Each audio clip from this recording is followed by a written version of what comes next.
Hi. In this lecture, we'll talk about oral structures and functions. We'll discuss the main orofacial structures and talk about how they contribute to all the functions of the orofacial complex. First, we'll talk about the major functions, and then we'll talk about structures and relate them back to the functions that they provide. The first and perhaps most obvious is food and drink intake, or ingestion. We all use our mouths to eat. Our upper and lower jaw, the musculature surrounding it, and our teeth are all essential for ingestion. Another major aspect of the mouth is taste, which is mainly provided by the tongue.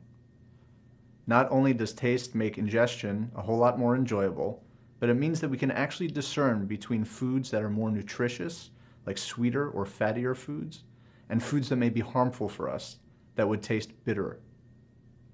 Another essential function of the orofacial complex is speech and expression. We all use our mouths to speak. We don't often think about how complicated facial expressions are.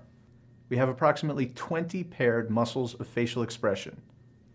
They can create hundreds of unique facial expressions for us to augment our verbal communication. Another essential aspect of the orofacial complex is aesthetics, or how we look. It creates our identity, confidence in ourselves, allows us to interact with one another, allows us to be attracted to one another. In the United States alone, the aesthetic dentistry industry is over $1 billion because a person's smile is such an important aspect of how they look. The last function of the orofacial complex that I want to highlight is the immune function. We actually have immune system tissues within our mouth. In this image, we can see the yellow highlighted tissues known as tonsils. In the very, very back of the throat, there's pharyngeal tonsils. On the side of the throat are the palatine tonsils, which are the ones that get swollen when we get a cold or strep throat. And on the back of the tongue are lingual tonsils. These tonsils are immune tissues that form a protective ring known as Waldeier's ring. Essentially, it's the body's first barrier of defense against any bacteria or other pathogens that want to enter our systems through our food. Now that we've talked about the major functions of the orofacial complex, let's talk about the major structures and then relate them back to the functions. Let's start with the bones. The major bones of the jaws are the maxilla, or the upper jaw, and the mandible, the lower jaw. These both have an alveolar process that we're now highlighting. The sole purpose of the alveolar process is to house the teeth. Like we touched upon previously, the jaws and the teeth are absolutely essential for eating. The lower jaw moves up and down for chewing, and the teeth physically break down our food.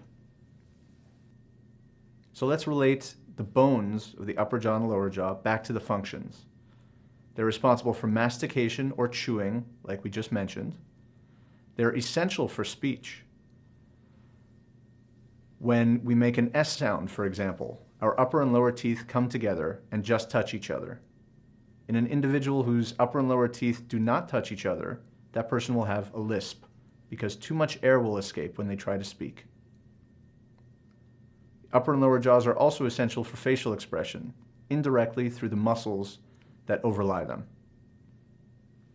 The maxilla, the upper jaw, or the bone highlighted in the peach color in this image, extends posteriorly to form the hard palate, or the roof of your mouth.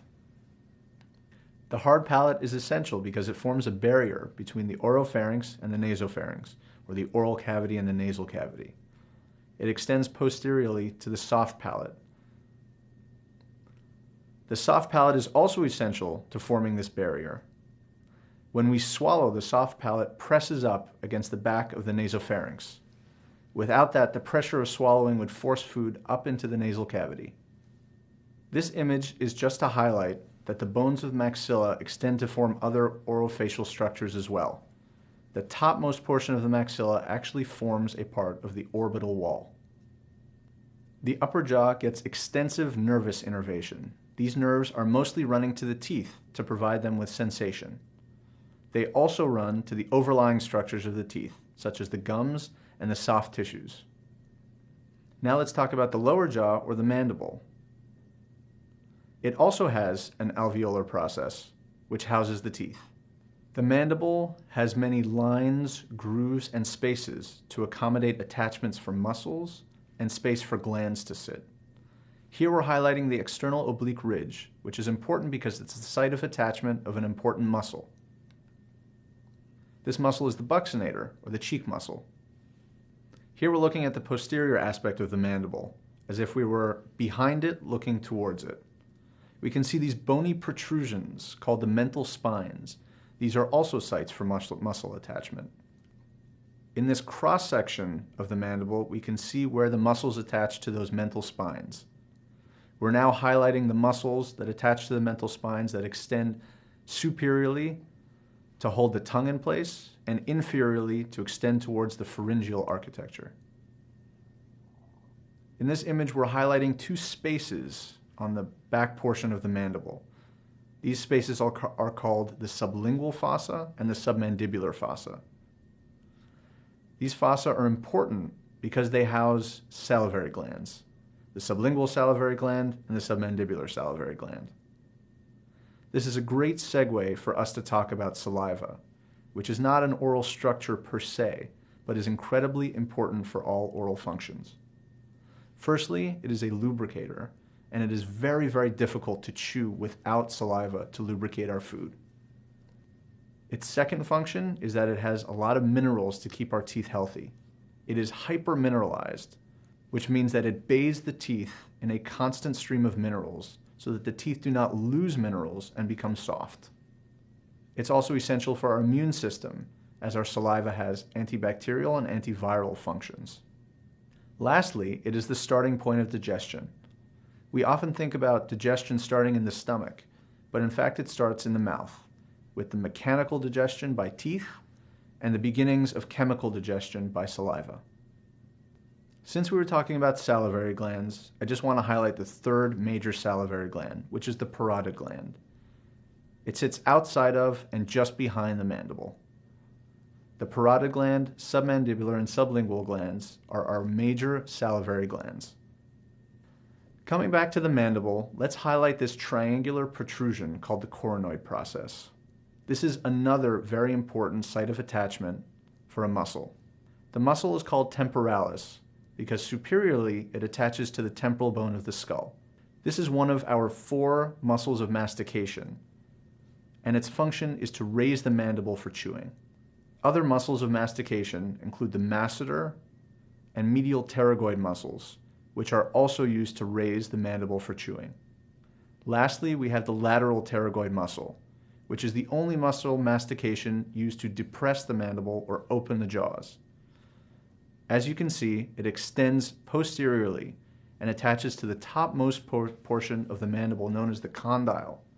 When it flexes, it pulls the condyle out of its socket to open the jaws. Since we're talking about the condyle, that's a great segue to talk about the joint of the mandible. This is known as the temporomandibular joint because it's between the mandible on the bottom and the temporal bone of the skull on top. Like any other joint in the body, it's got a disc made of cartilage to cushion between the two bones. This disc is incredibly important because it has a lot of sensory innervation, and if there's any pathology associated with the disc, it can be very, very painful. Just like the maxilla, the mandible also has extensive innervation. We can see highlighted the inferior alveolar nerve running through the mandibular canal and supplying sensation to the teeth, the overlying gums, and some of the overlying soft tissues. Now that we've discussed the bones of the orofacial complex, I'd like to draw us back to the musculature.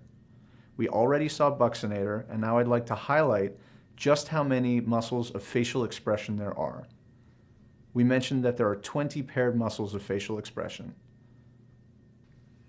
The tongue is another incredibly important orofacial structure. It in and of itself is also a muscle, but it's an intraoral muscle, and it contributes to almost every aspect of the orofacial complex that we've been talking about. Firstly, it is almost solely responsible for taste, as most of our taste buds lie on the top surface of our tongue. Secondly, the tongue is very important for eating because it helps direct food towards our teeth for chewing. It's also very important for our immune system. We mentioned that at the very, very back portion of the tongue, we have lingual tonsils, which form part of Wall-Dyer's ring. And again, that's a protective shield in our body against any pathogens that are trying to enter our body through our food. Last but certainly not least, our tongue is absolutely essential for speech, and we know that individuals who don't have a tongue cannot form words properly. In this segment, we've talked about essential oral structures and their functions. We've talked about the maxilla and the mandible, the upper and lower jaw, how they help with chewing, and how they house the teeth. We've talked about the muscles of facial expression, the tongue, which is also a muscle, and the salivary glands. We've talked about how all of these react and interplay with each other to create the different functions: eating and ingestion and taste, speech, the aesthetics of our face and of our smile, and an immune barrier to any pathogen that wants to enter through our mouths.